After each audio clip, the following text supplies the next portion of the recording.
George Grenville served as English Prime Minister from April 16, 1763 to July 10, 1765. Serving under the Earl of Bute, he was witness to many legislative changes in British history. The most fiery of these changes was the cider tax. Introduced as a means to pay off the national debt, it was hated by the majority of the British people. Reactions to it were extremely extraordinary.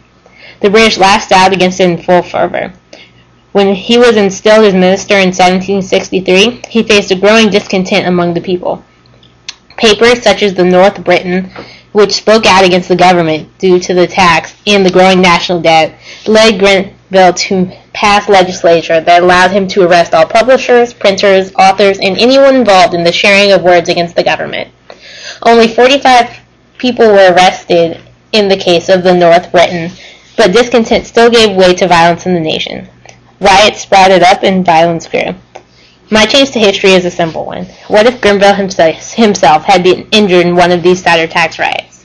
He was already willing to arrest anyone he saw as an anti-government radical, and adding an injury would only make him angrier at his lack of control. In the colonies, it was his job to set in place the legislature that would recoup British monetary losses due to colonial insurrections. In 1765, the Stamp Act was passed with the condition that, along with a tax being placed on all paper products for intended use within the colonies, any paper that sought to enter publication had to be approved by each colony's Admiralty Court.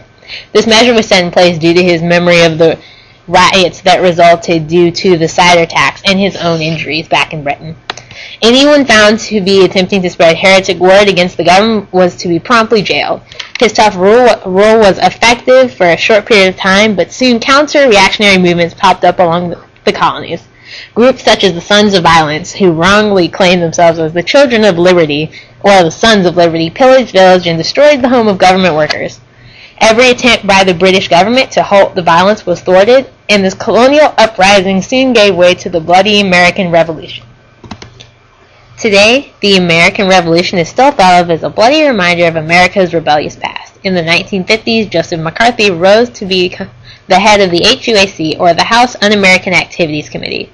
He's able to consolidate power under himself by hearkening back to how the British made moves against the Americas under the guise of the greater good.